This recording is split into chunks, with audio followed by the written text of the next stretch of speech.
Eo afaka va ianao? Eo afaka va ianao?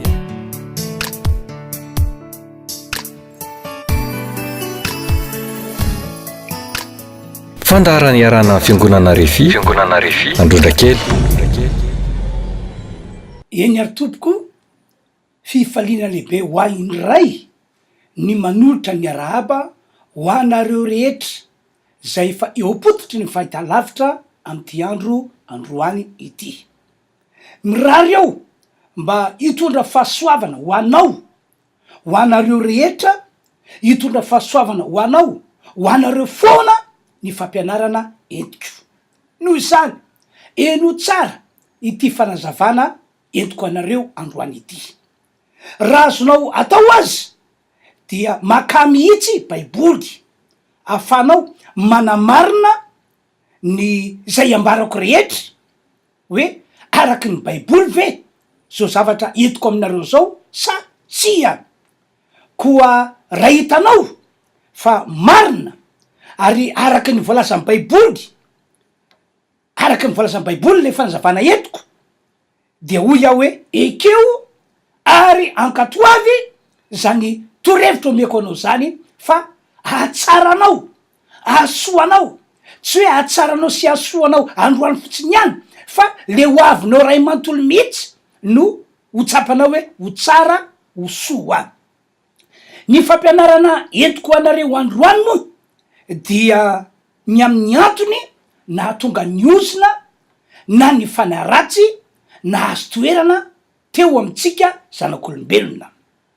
Ilaina fantatrao tsara matsy ny am'zany mba amantaranao zay tokony ho ataonao aorinan'ity afatra entiko androany ity. Ny zavatra tsapako sy tsikaritro mantsy a de izao: maro amin'ny olona no misy ozina mitatao sy mitambesatra eo amin'ny fiainana, ary tsy vitsy amin'ny olona ihany ko fa maro no misy fanaratsy mitoetra eo amin'ny fiainany sy eo am'izay zavatra rehetra ataony. Ny endrika isehoany fotsiny no tsy mitovy, fa raha ny marina de tena misy ozina, tena misy fanaratsy ny maro amin'ny olona. Tsy tongatonga ho azy fotsiny am'izao anefa ny ozina sy ny fanaratsy, fa nisy fototra ny aviny tao. Ohatra, ny fanompo-tsampy nataony zanak'Israely zao no fototra nahatonga azy ireo no vesaran'ny ozina, mpitondra fahantrana sy fahasairanana. Navelan'Andriamanitra ho nahantra na andritry ny taona maro ny zanak'Israely tam'zany fotoana zany noho ny fanompo-tsampy zay nataon'izy ireo. Ny zava-misy sady marina nefa de ity: miaina sy efa nandeha tam'zany fanompo-tsampy izany ihany koa ny maro amin'ny malagasy, tahaka ny nataony zanak'Israely tam'zany fotoana zany mihitsy no efa nataony malagasy, nataony zao firenena misy antsika izao. Mety tsy anisan'ireo olona nanao an'izany angamby ianao zay mahita sy mandray am'izao fotoana zao. Marina zany, anisany tsy nanao an'izany fanompo-tsampy zany ianao, fa azadiny fa mety efa nandeha tam'zany ny ray aman-dreninao, ny ray aman-dreny niteraka anao, na ny ray aman-dreny benao zany. Tsy ferana zany tompoko, tena tsy ferana zany. Araky ny voalazan'ny baiboly anefa, tsy mijanona eo am'ireo zay nanompo sampy, na hoe eo am'ireo zay nanrafy an'Andriamanitra tamin'ny alalan'ny fanompona sampy ny ozina. Tsy mijanona eo am'ireo zay nanompo sampy na eo am'ireo zay efa nandeha nanrafy an'Andriamanitra ny fanaratsy, fa nataon'Andriamanitra nahatratra ny taranaka ny fandimby. Ny voalazan'ny baiboly moa de hoe hatrany amin'ny taranaka faefatra mihitsy dia victimen'io fanompo-tsampy nataon'ny teo aloha io. Ahoana ho baiboly? Andao ke vakitsika voasoratra ato amin'ny Exodosy toko 20, eno tsara ke voasoratra andininy telo sy faefatra ary fadimy. aza manana Andriamanitra fa izao ihany Andriamanitra eto no miteny. Aza manao sariny zavatra voasokotra ho anao, na mety hoendiky ny zavatra zay eny amin'ny lanitra ambony, na zay ety amin'ny tany ambany, na zay any amin'ny rano ambany tany, aza miakoka eo anatreny, ary aza manompo azy fa zao Jehovah Andriamanitra ao dia Andriamanitra saro-piaro, eno tsara am'izay ny toany, ka mamaly ny eloko ny ray amy zanaka hatramin'ny zafiafy sy ny zafindoalika, dia am'izay mankala ai. Mazava ny voasoratry ny baiboly. Manamarina izany ihany koa ny fitarainana nataony zanak'Israely tamin'ny androny Jeremia mpaminany. Ozy ireo amin'ny fitomaniny Jeremia ao 15 ka ny andininy 7. Nanota ny razanay, zay ny voasoratra, tsy enti intsony izy fa izahay no mivetsatra ny elona.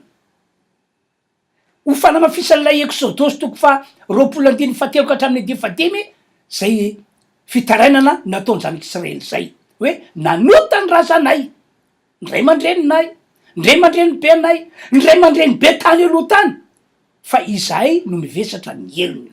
Zay zany voasoratra ao. De iverelako indray lay nolazaiko tery aloha, ny aina sy efa nandeha tamin'ny fanompona sampy ny malagasy.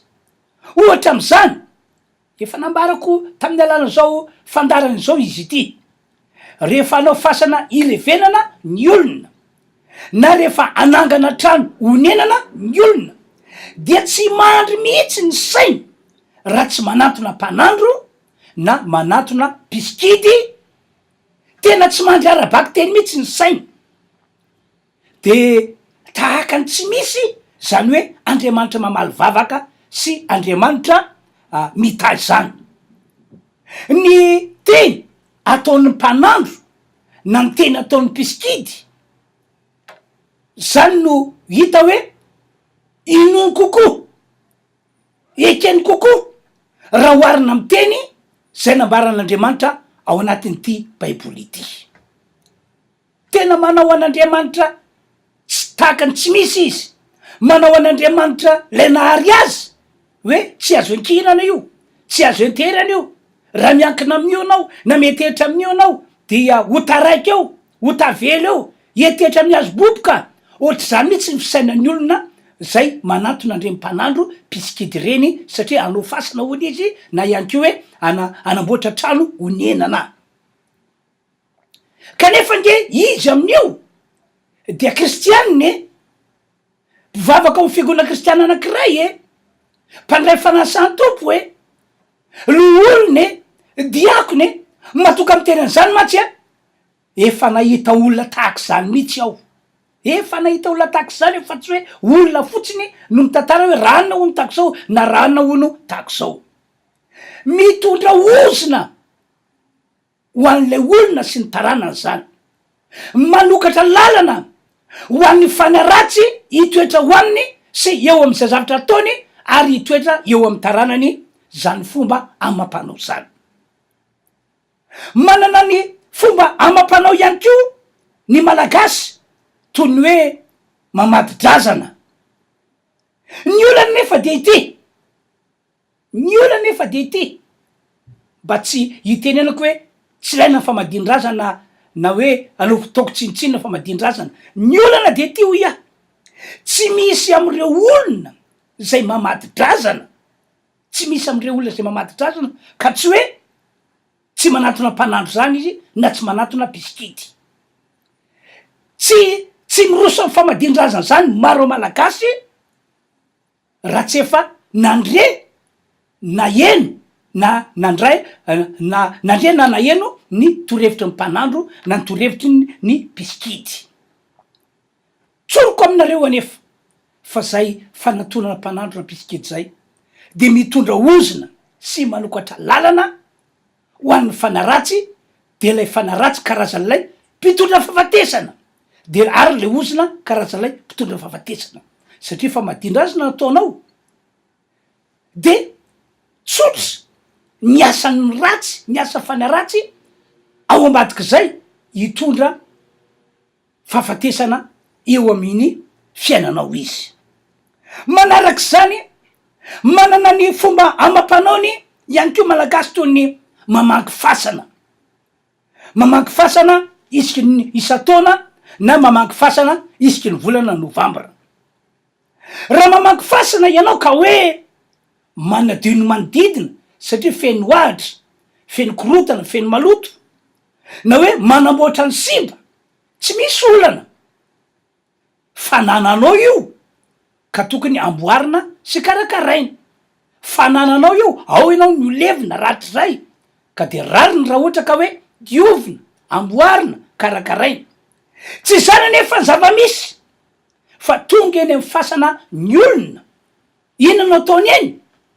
Mba hiresaka amin'ny fanany maty, angataka fitahina, angataka fahasoavana, angataka fiainana lavorary amin'ny fanany maty ho an'ny velona. Ry mpiainy malalo, amin'ny karazany endrika fanimpotsampy ataon'ny olona sy ataon'ny malagasy, mahatonga ozona sy manokatra lalana ho an'ny fanaratsy avokoa izany rehetrarehetra zany. Ny baiboly no milaza zany tompoko, ny baiboly no milaza zany satria kristianinao, satria mpitarika kristianinao. Ary ny fampianarana zay entiko de mifototra amin'ny baiboly, de zany no antony mahatongahy mitondra fanazavana mikasika any amin'io fanimpotsampy io ho anareo mpiaino, ho anareo mpanaraka ny fandarana. Ka tiako ambara sy amafisina ry havana malala de ity: tsy afaka ny anda mihitsy ianao na ny olona iray fa na iza no efa nandeha tamin'ny fanimpona sampy tahaka ny nambarako teo, de izao tsy maintsy hita tao ary tsy maintsy hita ambesatra eo aminy ny ozona. Ary ny fanaratsy kosa dia tsy maintsy hitoetra eo aminy, hitoetra eo amin'ny taranany ary hitoetra eo amin'izay zavatra rehetra ataony. Ohatra zao, tam'ty herinandro ity dia tafahoana tamina fianakaviana anankiray aho tao amin'ny biraoko firaisak'olona. Efa tena tapidalakalesy verevitra tanteraka ry zareo, tsy hoe tapidalakalesy verevitra vao aingana na hoe voatao ao, fa efa amam-bola maro, amataona maro, ary tsy hita ntsony zay lalako zorana na zay lalana amanan'ny olana teo aminy. Fa azo lazaina raha fitantarany tamiko de tena resy tanteraka reto fianakaviany reto, tena resy arabaky teny, tsy misy mangirana intsony ny fiainany. De rehefa nandeha teo ny resakay de zao ny tantarainy: tena nanompo sampy be ozy izy ny ray aman-dreninay olona ray matoa, de tahaka zany ko le rangahy tena nanompo sampy be ny ray aman-dreninay. Ary na de zay efa mivady zao aza ozy izy de tena niaina tam'izany, tena hoe nilomano tam'izany fanimpona sampy zany. De nitantara io raha matoa io tam'izany, mbola kely ozy izy de fa maty ny reniko. Tsy haiko hoe tataky ny ahoana ny endrika zany reniko zany. De ndraiky io sisa nitay za, de rehefa tokony folo taona mahery teo aho de maty ihany ko ny raiko.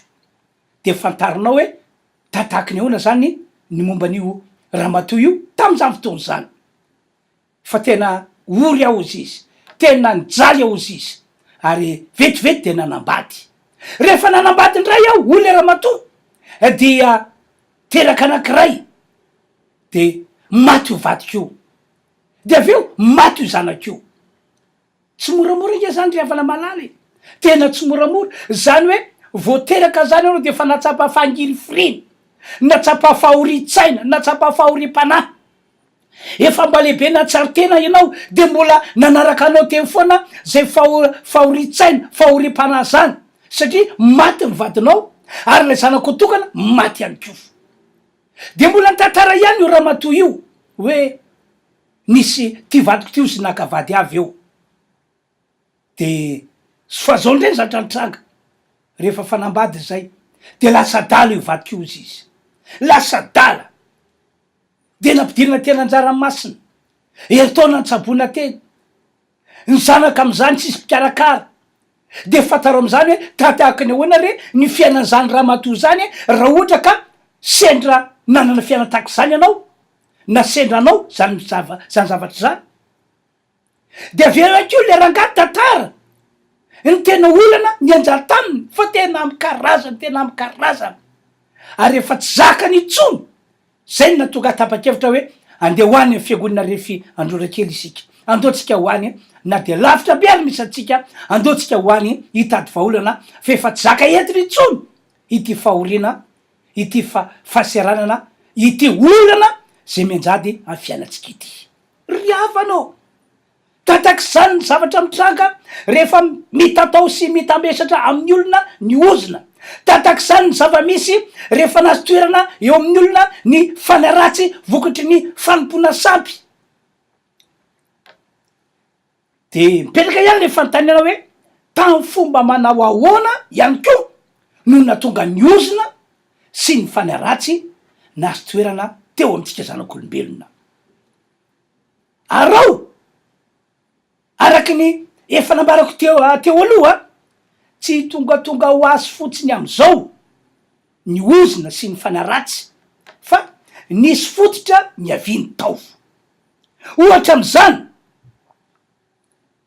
ny nataonao ihany no fototra nahatonga ny ozina sy nahatonga ny fanaratsy nazo toerana teo aminao na teo amin'ny ankonanao.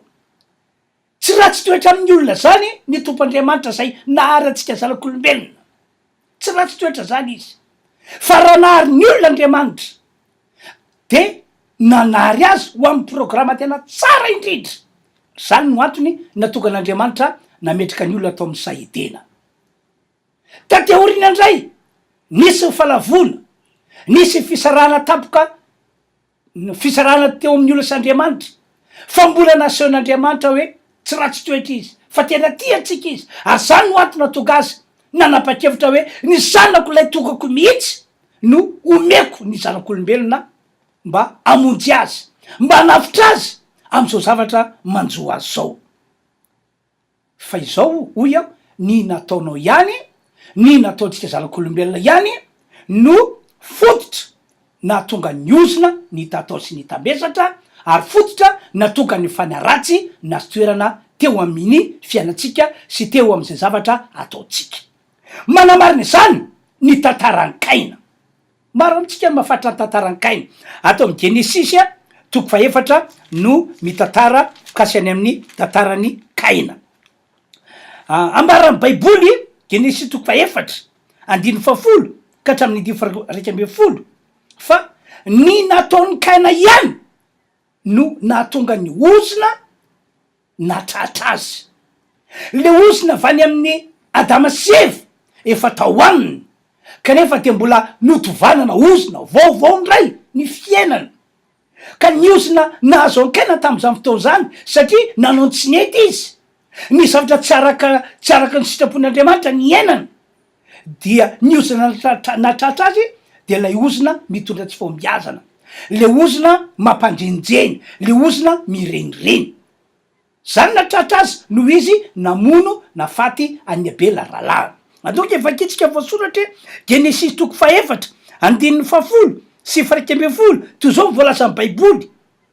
Aroy ny tompoandriamanitra, ina no nataonao ny fianrany rahalahinao mitaraina amiko avy amin'ny tany, ary ankehitriny de voaozina ianao hiala amin'ny tany honenana zay ny vava hitelany rano ny rahalahinao nalatsaky ny tananao.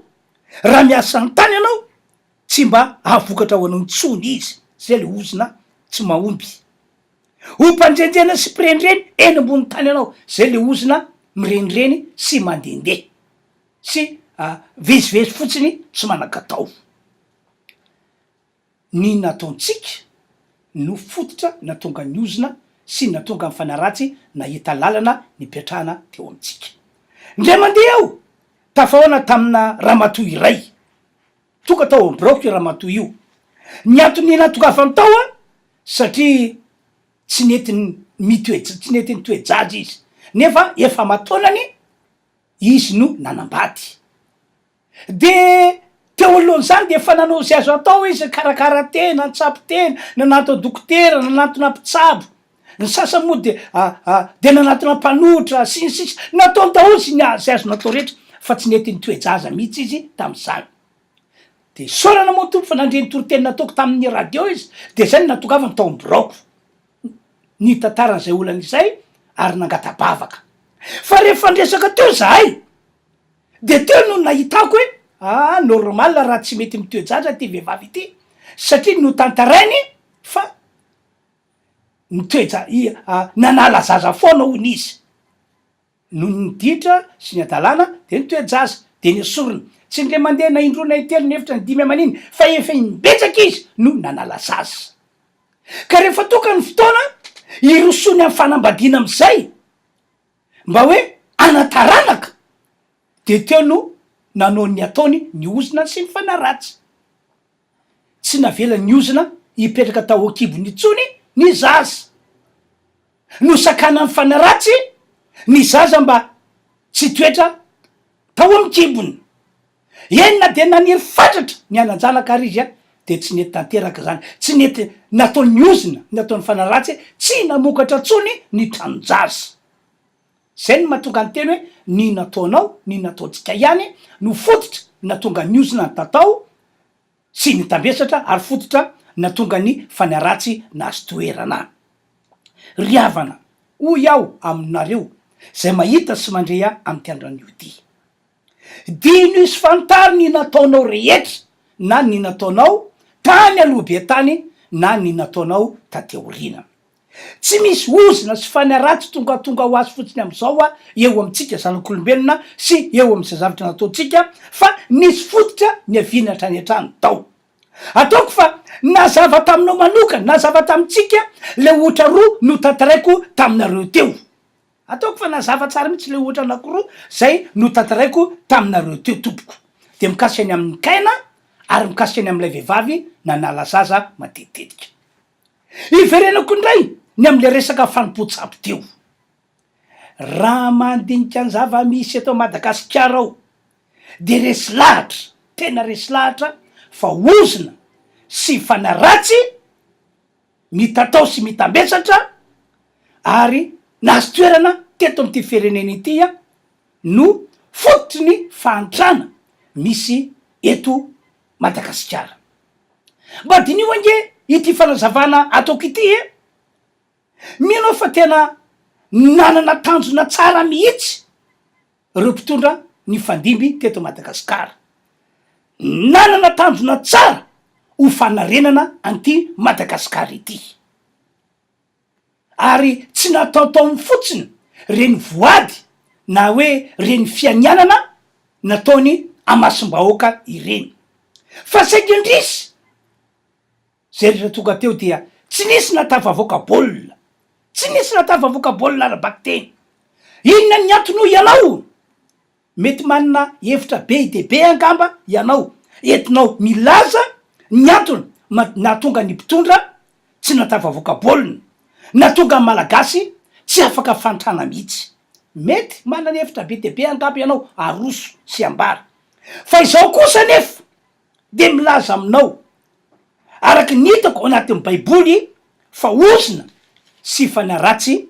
no ao ambadika ozina sy fanaratsy hoy ao no ambadika satria tena niakina tamin'ny sampy ny malagasy na ny tany aloha na ny tateorina ny ozina sy fanaratsy izao no nampahantra ny zanak'Israely tam'izany fotoana zany mpitsara toko fafolo andiny fahenaka hatramin'ny dimy fahenamby folo ny milazy zany de mitovy am'izany ihany ko no mahazo ny firenentsika mba ianao ingety voalazany baiboly ity ianoy Jeremia toko fa fito no vakitsika Jeremia toko fa fito no vakitsika ianao inge zay mahatonga amin'ny teny hoe maka baiboly de mba arao tsara ny voasoratra Jeremia toko fa fito andao vakina manomboka amin'ny dimy fahenamby folo ko aza mivavaka ho an'ty fireneny ity ianao ary aza manandratra fitarana sy fivavana ho azy na mifona amiko fa tsy hainanao ao. Tsy hitanao va ny ataondreo any an-tanàna Joda sy anan-dalabe ny Jerosalema? Ny zaza manango kitay, ny ray aman-dreny mandretrafo, ary ny vehivavy mametafeta ny kobata ho mofo ho an'ny mpanjaka vaviny lanitra, sy anidina fanatra hidina ho an'ny Andriamanitra hafa mba ampasosotra. Moa izao va no ampasosorandreo ho Jehova, fa tsy ny tenany ihany mba ho fangahiainy. Ko izao no lazainy Jehova tompo: indro no fatezerako sy ny fahavinirako ahidina am'ty tany ity, dia amin'ny olona sy ny biby fiompy sy ny azo any an-tsaha ary ny vokatry ny tany, de irehetra izany ka tsy ho vonona. Mazava be, tena mazava be mihitsy ny voasoratra tompoko.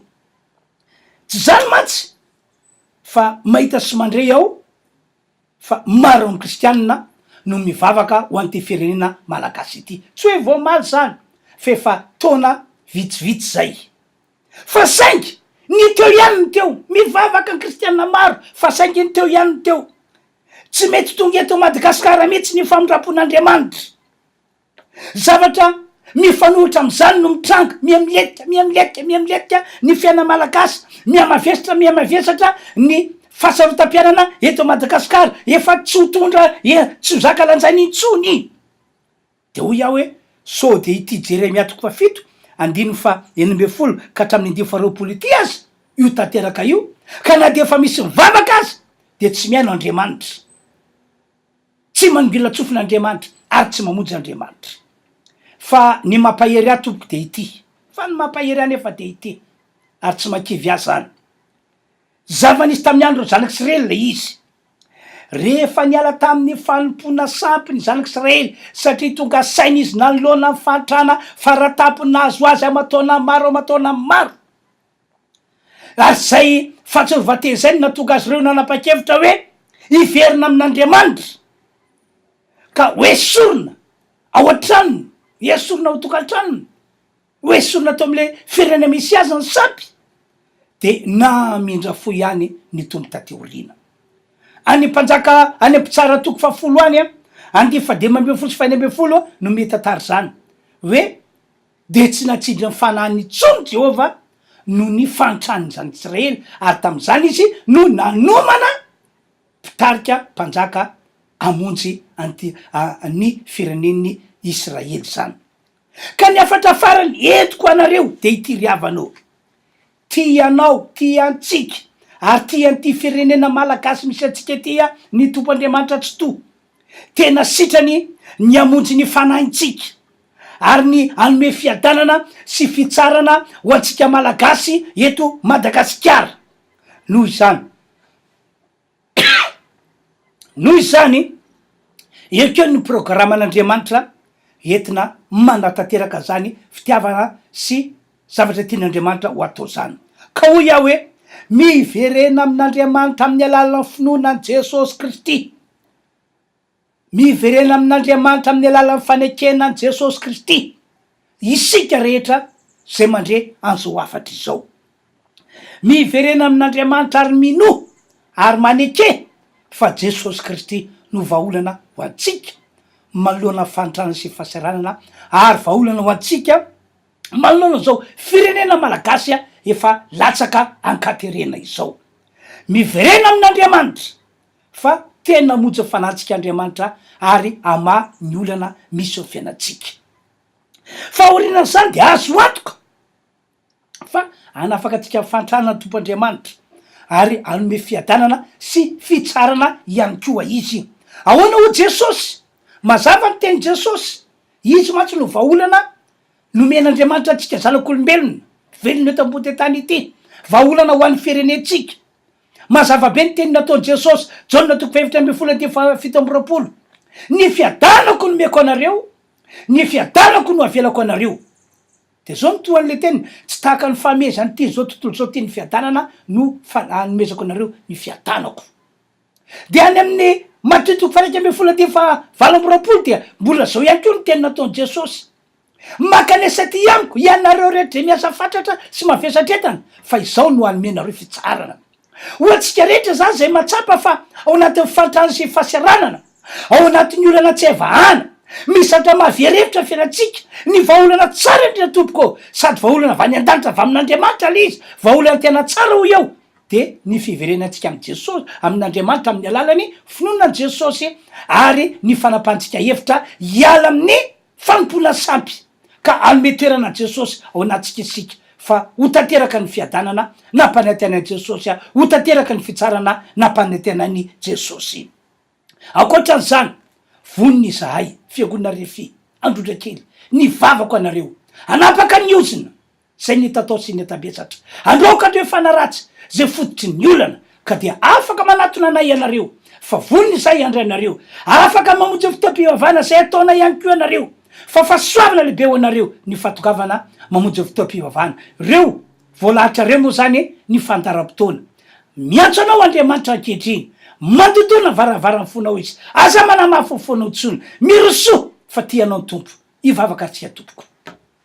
Andriamanitra omena voninahitra mandrakizay ianao misaotra ny amin'ny teny nampitondrainao ateo misaotra ary mankasitraka anao ao ko am'ty androany ity de mamindra fo am'ireo olona zay nahita sy nandrea ianao mamindra fo am'ireo olona zay mangetaheta famonjena ianao Andriamanitra mamindra fo am'ty firenena malagasy ity ianao tompo na de efa niteny ary tamin'ny alala Jeremia ianao fa tsy han'ny vavaka an'izao firenena zao tsony tompo mbola mitarana ihany zay amindra fo noho ny am' Jesosy avy ala heloko amin'ny anarany Jesosy foanako ny herina ozina zay nitatao sy nitabesatra tamin'ny olona didiko fanaratsy mitondra fantrana sy fahasiarana tsofoko rano ho amin'ny fiadanana ho amin'ny fitsarana ny olona tsiraray avy nandre androany sy ty firenena malagasy misy anay ity amin'ny anarany Jesosy no anaovana vavaka misaotra tompo halleloia amen.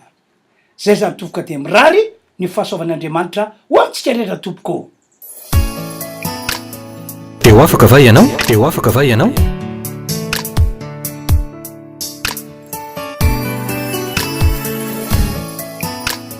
Fandaharany iarana fiangonana RHEFI Androndrakely.